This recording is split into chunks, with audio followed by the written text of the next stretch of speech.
अगर हम धरती की सतह से ऊपर आसमान की तरफ जाने की बात करें तो हम इंसान तो चांद तक पहुंच चुके हैं, लेकिन क्या हम इंसानों ने धरती के अंदर कोर तक कभी पहुंचने की कोशिश करी है? तो दोस्तों आपको बता दूं, 24 मई 1970 में रशिया ने इस काम को अंजाम देने की एक बहुत ही बड़ी कोशिश करी, जिसे हम कोला सुपर डीप होल के नाम से भी जानते हैं।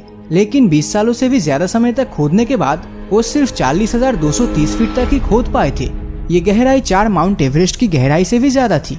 लेकिन इतनी गहराई तक पहुंचने के बाद उस गड्ढे के एकदम डीपेस्ट पॉइंट का तापमान 500 डिग्री सेंटीग्रेड से भी ज्यादा हो गया था और इतने हीट में वहाँ कोई भी ड्रिलिंग मशीन काम ही नहीं कर रहा था। इसीलिए मजबूरन इस गड्ढे को 1992 में सील कर दिया गया। लेकिन इसका मतलब ये बिल्कुल नहीं है कि हमें धरती के सेंटर या कोर के बारे में उतनी गहरी जानकारी नहीं है। तो धरती की सरफेस से इसकी सेंटर की दूरी लगभग 6500 किलोमीटर है और सतह से लेकर सेंटर तक धरती अलग अलग लेयर्स में बटे हुए है। रिसर्चर्स के अनुसार जब पृथ्वी अतीत में ठंडी होने लगी तब भारी मटेरियल्स पृथ्वी के एकदम सेंटर यानी कोर लेयर्स में चले गए और हल्के फुल्के मटेरियल क्रस्ट लेयर पर आ गए, जो कि इसका ऊपरी हिस्सा था।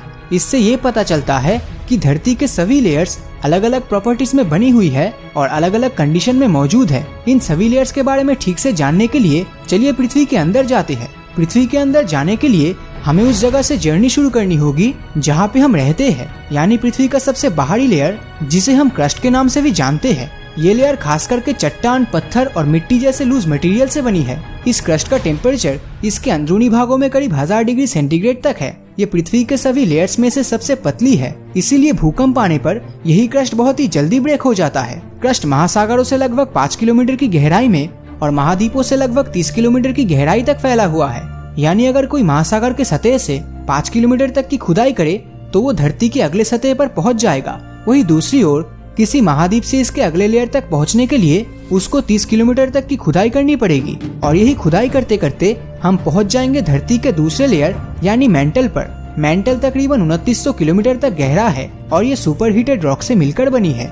पृथ्वी की सबसे बड़ी लेयर मेंटल 2 हिस्सों में बटा हुआ है। इसका ऊपरी लेयर क्रस्ट और आउटर मेंटल से बनी है, जिसे लिथोस्फीयर भी कहते हैं। यहाँ का तापमान करीब 1300 डिग्री सेल्सियस के आसपास होता है। क्रस्ट और आउटर मेंटल से बनी लिथोस्फीयर को हम धरती का शेल कह सकते हैं। जिस तरह अंडे अपने शेल की मदद से अंदर के लिक्विड हिस्से को रोक के रखता है, ठीक वैसे ही ये लिथोस्फीयर अपने नीचे बनी सेमी लिक्विड लेयर एस्थिनोस्फीयर को क्रस्ट तक जाने से रोकता है।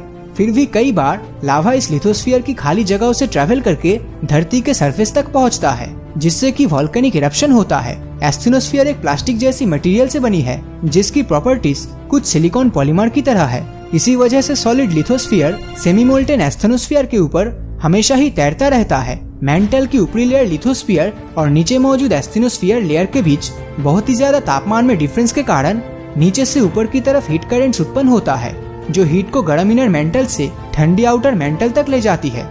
अब हम जाएंगे हमारी धरती के कोर भाग में। धरती का कोर मेंटल की तरह 2 हिस्सों में बटा हुआ है। कोर के ऊपरी हिस्से को आउटर कोर और एकदम सेंटर यानी अंदरूनी हिस्से को इनर कोर कहा जाता है। आउटर कोर लगभग 2260 किलोमीटर गहरी एक लिक्विड लेयर है, मगर ये बना है आयरन मेटल से। यहाँ का टेम्परेचर लगभग 4900 डिग्री सेल्सियस होने के कारण सभी आयरन लिक्विड स्टेट में कन्वर्ट हो चुका है। इस आउटर कोर के बिना धरती पर कभी लाइफ पॉसिबल ही नहीं होता, क्योंकि आउटर कोर में लिक्विड मेटल्स के मूवमेंट से ही धरती की मैग्नेटिक फील्ड बनती है और इस मैग्नेटिक फील्ड के कारण ही हम कंपास का यूज कर पाते हैं। अब यहाँ से और नीचे जाते ही हम धरती के एकदम सेंटर में पहुँच जाएंगे, जिस हिस्से को इनर कोर कहा जाता है। 1200 किलोमीटर गहरी ये लेयर सॉलिड आयरन और निकल से मिलकर बनी होती है और यहाँ का तापमान 6500 डिग्री सेल्सियस से भी ज्यादा होता है। अब आपको लग सकता है इतना टेम्परेचर होने के बावजूद कैसे ये इनर कोर सॉलिड स्टेट में पृथ्वी के अंदर प्रेजेंट है। इसका जवाब देते हुए साइंटिस्टों ने कहा कि ये इनर कोर्स दूसरे लेयर्स के प्रेशर के कारण ही सॉलिड स्टेट में प्रेजेंट है, क्योंकि more pressure means higher boiling point. इसी मैकेनिज्म का इस्तेमाल करके प्रेशर कुकर में खाना बनता है, जहाँ पर ज्यादा प्रेशर के चलते चीजें नॉर्मल बॉइलिंग पॉइंट से ज्यादा टेम्परेचर पर बॉयल होती है। मगर पृथ्वी की गहराई में इतने लेयर्स और उनकी इस कंडीशन के बारे में हमारे साइंटिस्ट को आखिर कैसे पता चला? तो पृथ्वी के अंदर की बनावट को स्टडी करने के लिए वैज्ञानिकों ने सिस्मिक वेव्स का इस्तेमाल किया। सिस्मिक वेव्स की टाइमिंग और स्ट्रेंथ हमें पृथ्वी के अंदर बिना देखे ही इसकी इंटीरियर बताती है, जो भूकंप और इंसान द्वारा विस्फोटों के कारण उत्पन्न होता है। ये एनर्जी वेव्स पृथ्वी की गहराई में मौजूद रॉक्स की डेंसिटी बदलने पर उत्पन्न होता है। इसके अलावा वैज्ञानिक डीप रॉक्स के ऊपर भी स्टडी कर रहे हैं, जब वॉल्केनिक इरप्शन की वजह से पृथ्वी की गहराई में से मैग्मास बाहर आती है तो तब इन पत्थरों को एनालाइज करने पर साइंटिस्ट को पृथ्वी की गहराई में मौजूद इन मैटर्स के प्रॉपर्टीज और इंटीरियर्स का पता लगता है। और इसी तरह इन सब इन्फॉर्मेशन को हम धरती के कोर तक ना पहुंचकर पता लगा चुके हैं। तो इसी के साथ ये वीडियो यहीं पे खत्म होता है। तो आज के लिए बस इतना ही। तो अगर ये वीडियो आपको अच्छा लगा हो तो इस वीडियो को लाइक और अपने दोस्तों के साथ शेयर करना मत भूलना। और अगर अभी तक आपने हमारे चैनल को सब्सक्राइब नहीं किया है तो सब्सक्राइब करके नोटिफिकेशन बेल को ऑन कर दीजिए, क्योंकि मैं ऐसी वीडियोस हर हफ्ते लाता रहता हूँ। तो मिलता हूँ आपसे अगले वीडियो में और हमेशा